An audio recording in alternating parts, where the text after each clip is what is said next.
الصوره دي منتشره على الميديا بشكل كبير جدا من اعلان تقديم صفقه تريزيجيه للنادي الاهلي، كله عمال يقول لك بص عاملين ايه في نادي الزمالك وبيتريقوا ازاي على نادي الزمالك والكلام ده كله. ومبدئيا كده ما استبعدش حركه زي دي منكم، من نادي منسون ونادي بيحب التلقيح زيكم، بس المره دي انا بقول لك ان هم مظلومين والحركه دي ما ظهرتش. تعالوا نشوف الاعلان سوا ونقيم الاعلان بالمره، يلا بينا.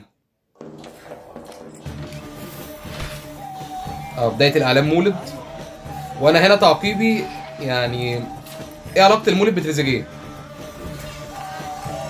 الاراجوز ده وراه، الاراجوز هنا لابس احمر، لابس احمر، مش عرفنا مين الاراجوز الحقيقي بمعنى اصح.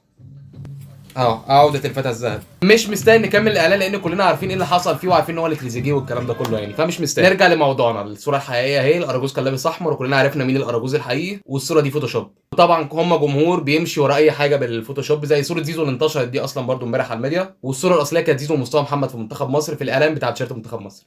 هم جمهور، انا اسف في الكلمه، انتوا جمهور يعني اشبه بجمهور متساق، اللي ما انتوا كنتوش كده بمعنى اصح، بتمشوا ورا اي حاجه على الميديا وخلاص وتصدقوها. اي حد يعمل صوره فوتوشوب بتاع كلكم تمشوا وراه، واقول اي حركه من دي بعد كده انا ما استبعدهاش منكم، لان انتوا نادي منسون ونادي بيحب التلقيح ونادي قول زي ما انت عايز تقول بمعنى اصح. وبس كده، سلام.